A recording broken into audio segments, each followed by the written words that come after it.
Umuugo ngayon ang isang intrigang balita sa industriya ng telebisyon. Totoo kaya na inalok umano si Coco Martin ng mga taga TV5 na manatili sa network, ngunit hindi ito pumayag?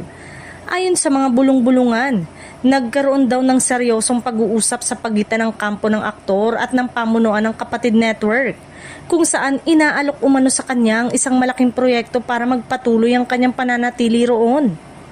Sinasabing handang-handa raw ang TV5 na magbigay ng bonggang programa, malalaking benepisyo at posibleng primetime slot para lamang mahikayat si Coco na magstay.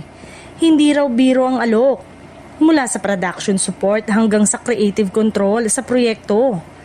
Ayon sa chismis na kumakalat sa loob ng industriya. Gayunpaman, ayon sa mga source, hindi umano tinanggap ni Coco ang nasabing alok. Wala mang opisyal na pahayag mula sa aktor o sa network. Sinasabing mas pinili raw nitong sundin ang sariling desisyon at long-term career plans, sa halip na manatili sa isang network dahil lamang sa malaking alok.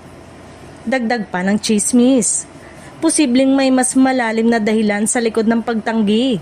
Maaring ito ay may kinalaman sa creative direction, personal na prinsipyo o sa mga proyektong mas nais niyang pagtuunan ng pansin sa hinaharap.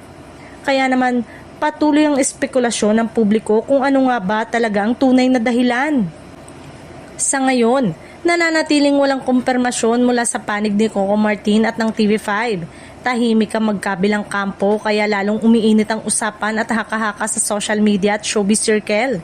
Totoo kaya ang balitang ito?